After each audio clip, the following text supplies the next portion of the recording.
flux inside the loop, it produces an EMF.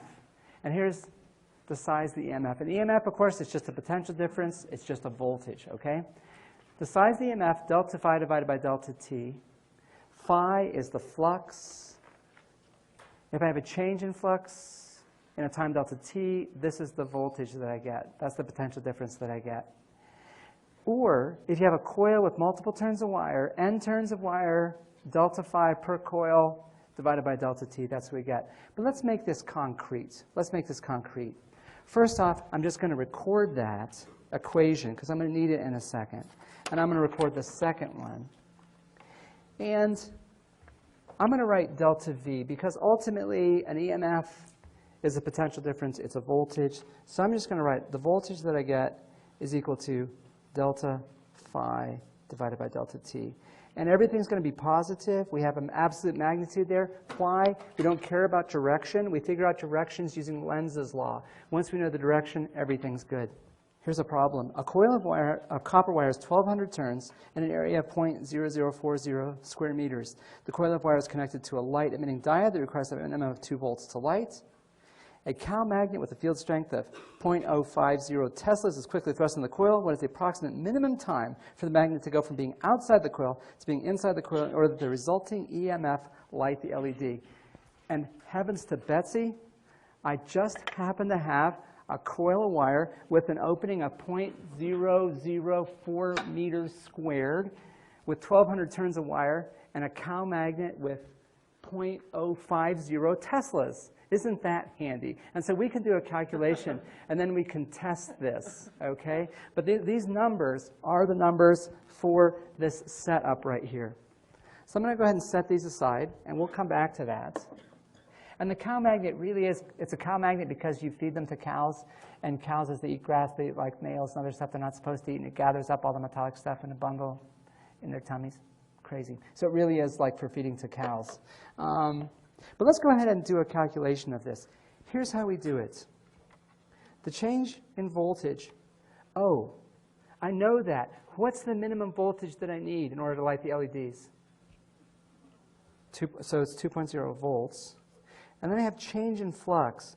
Well, flux is equal to magnetic field times the area if we make the assumption that the magnetic field is perpendicular to the axis of the loop, or is perpendicular to the loop, parallel to the axis. And we can make that assumption. I want to optimize the flux change. So I'll put the magnetic field in the right direction. Cosine theta is equal to 1. Phi is just B times A. What I'm going to calculate is this. The final flux inside the loop. When the magnet is inside the loop, there's a magnetic field inside the loop that's 0.050 teslas. The area of the loop, 0.0040 meters squared. And so we end up with a flux inside the loop of 2.0 times 10 to the minus 4th. And the unit, actually, I'm not going to worry about so much. I just know I put this in teslas, I put this in square meters. Everything's in the correct SI units. And so flux comes out as in units of Webers. But don't worry about that. It's in the right units, doggone it. If we use it in this equation, I will get a voltage out. But we put everything in the correct units. What's the flux inside the coil when the magnet's not inside the coil? 0. What's the flux inside the coil when the magnet is inside the coil? 2 times 10 to the minus 4th. So it goes from 0 to 2 times 10 to the minus 4th. 0, 2 times 10 to the minus 4th. So what's the change in flux? 2 times 10 to the minus 4th, okay? So my voltage, 2.0 volts, is equal to 2.0 times 10 to the minus 4th divided by delta t. Oh, except I forgot a factor in here. I forgot the number of turns of the coil. And what is n? N is the number of turns of coil of wire. In the coil of wire, how many turns do I have? 1,200. So I have 1,200 here. And if I put that in, I know every factor in the equation except for delta t. And so I can solve for delta t. And if I do that, I get delta t is equal to 0.12 seconds. Do you think that you can move the coil of wire from being, or the magnet from being outside the coil to being inside the coil in a time of 1/10 of a second? I think you probably could. You'd have to move it pretty fast, though, wouldn't you? We're going to demonstrate this. Chris is going to help me out with this. All right. So what we're going to do, we're going to dim the lights. Oh no, the lights have gone out. We'll have to generate some electricity so that we can see. Fortunately, I have a coil of wire with 1,200 turns and an area of 0.040 meters squared and a couple of LEDs. Go ahead and take the coil and take the magnet. I got a red and green LEDs. Oh, yeah.